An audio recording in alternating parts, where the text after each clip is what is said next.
2017 had a huge R&D system, and during the process of developing that we took on a lot of advice from the community who were playing the game for us early, and there were certain things that we thought would be really good to bring into 2018.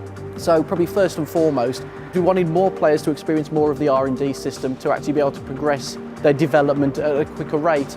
So we've made significant changes to the pricing structure. We've also changed the way that we present it to the player, so there's now a fog of war around it, so that you don't quite understand where your development's going, you don't know where the big wins are going to be. This year we've added ERS to the cars, and that's another area of the car that the player can also look to upgrade. And with multiple components building an ERS system in a Formula One car, again it adds even more variation to the things that the player must consider.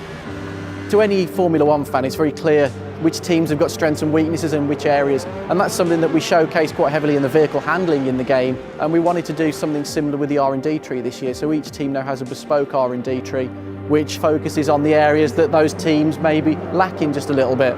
Something that we've brought in this year is it's something that's very inspired by what happens in the sport, and that's a rule change. Regularly in Formula One, so every sort of 4 or 5 years, there's a significant rule change, and the teams have to readdress how they build their cars and change things quite significantly. And that's something we wanted the player to experience, with obviously the key gameplay mechanic from that being, you start the next season, first race at Melbourne, you don't know where the other teams are going to be. And that's amazing to see that reset in the performance. And the way this will work in the game will be, partway through the season, there'll be a point where we will determine whether there's going to be a rule change. Your R&D guy will speak to you about it, and at this point you need to start determining which areas of the development you want to conserve. Listen up everyone. They've announced that technical regulations are changing for next season. There's a risk a lot of our hard work could be undone if we're not careful. I may have spent a fortune on my wings, and I think next season I'm worried that that reset might impact on my wings. So rather than losing all of that hard work, I can start spending credits on protecting the work we've done. So it's essentially future-proofing upgrades that you've made for the following season.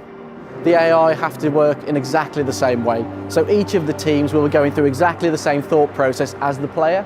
Do I spend money on upgrading the car as quickly as possible? Do I look at saving some credits just in case there's a rule reset and I want to conserve my R&D? And that's why every season we'll see a huge change in the orders. We were only testing this the other day to see a team that was at the top start the next season mid-table. And it's really cool to be able to see that. It makes every season unique, and it really does drive you to want to do season after season.